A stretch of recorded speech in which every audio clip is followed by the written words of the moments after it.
ആരോ കുഴിച്ചൊരു കബറുമയ്യത്തിനെ, അവനുണ്ട് സ്വർഗമിൽ വീട് റബ്ബിൽ നിന്ന്. കഫൻ തുണി കൊടുത്തവനും ലഭിക്കുന്നുണ്ട് ഒരു ജോഡി വസ്ത്രം തന്നെയും എന്നുണ്ട്. അതിനുള്ള വിലമതിക്കുന്നതായാൽ തന്നെ ഈ ലോകമിൽ കവിയുന്നതായി വരും പൊന്നെ. ഇതുപോലെ തിരുനബി മുസ്തഫ പറയുന്നതാ,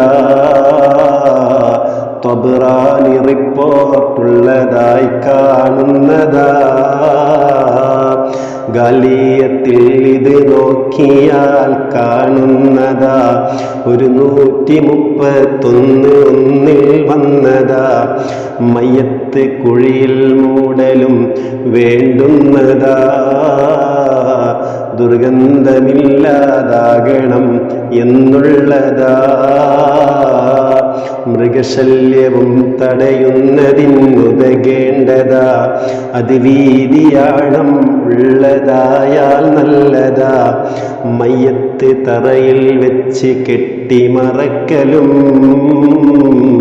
അതിനാ സുശക്തം തന്നെ ഭദ്രതയെങ്കിലും പാടില്ല കുഴിയിൽ തന്നെ മൂടൽ വേണ്ടതാ. സുകര്യമതിനില്ലാതെ വന്നാൽ പിന്നിതാ കരയും വിട്ടേറ്റം ദൂരമുള്ളൊരു കപ്പലാ. അതിൽ വെച്ചൊരാൾ മരിക്കുന്നു എന്നാൽ മസ്അല. കുളിപ്പിച്ചു കഫനും ചെയ്തു നിസ്കരിക്കേണ്ടതാ, പിന്നീട് പലകയിൽ വെച്ചതും താഴ്ത്തേണ്ടതാ. അത് താഴ്ന്നു പോകാൻ ഭാരവും വെക്കേണ്ടതാ.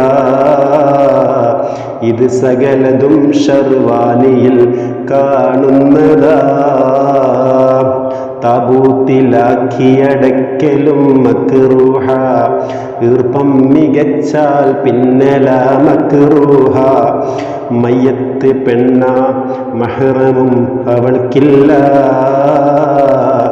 എന്നാലും അതുപോലാണ് മക്റൂഹില്ല.